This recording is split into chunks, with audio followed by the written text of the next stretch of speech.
What does it mean to be part of a PLC? Pretty much everything, and that's the problem. For some of you, it's about reading and sharing articles. For some of you, it's about being a community in the school and using the same terminology. And for some of you, it's about opportunities for continuous dialogue. For some of you, it's about sharing practice.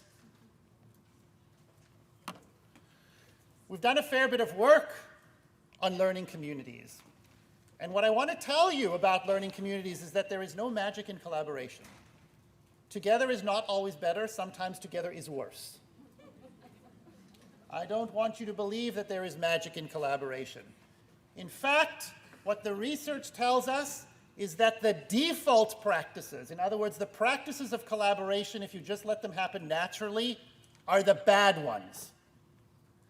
But collaboration can be incredibly powerful if you intentionally create the conditions to engage in it in a particular way, what I'm calling intentional interruption. Number one, diversity of opinion. Diversity does not make a community weak. Diversity is absolutely the lifeblood of any kind of collaborative learning environment. You need diversity of opinion because it is the raw material through which you will build new understanding. If everybody around the table believes the same thing, how are you going to learn something new? You need people to not. Diversity of opinion matters. Those of you who engage in moderated marking in your buildings know this. Another example of a potential strategy that if we miss the why behind the observable, we screw it up. Is our job to basically hold up a piece of student work and say, who will give me a level 3 on this? Let's get agreement? No. That's not what you want to do. I want to moderate that piece of student's work that's a difficult one. I want to moderate the one where you say it's a summary, I think it's a retell, and we actually figure out how our understanding of why those things are different give rise to our different ideas of whether it should be a 4 or a 3. Because we preserve the diversity of opinion and we use it as a launch pad for deepening our understanding, because that's what professional learning is. Independence.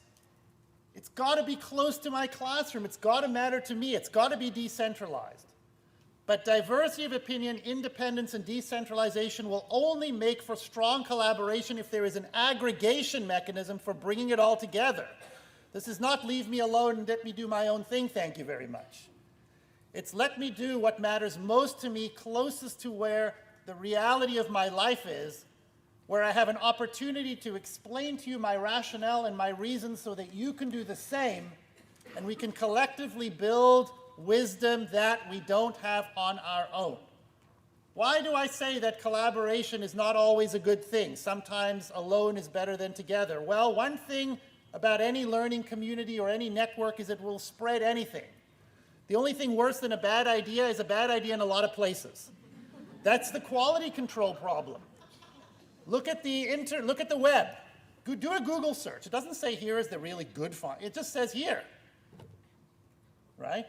Quality control is a problem in collaborative environments. It makes it easy to spread bad ideas. So that matters. In psychology, we learn that if you put a group of people together in a room and you say, talk about whatever you want, you know what they'll talk about?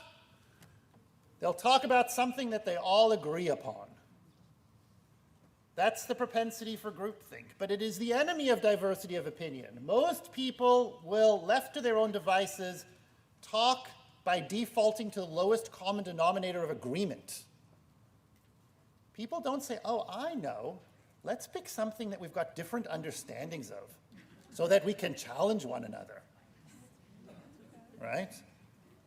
Which is exactly what good moderated marking would ask you to do. But we don't do that.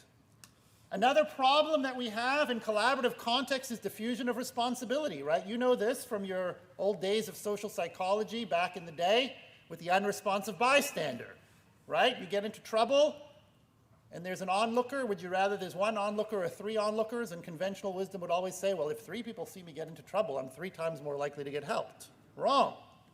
Because each of those 3 people says, I'm so glad I don't have to do anything because there's 2 others who will.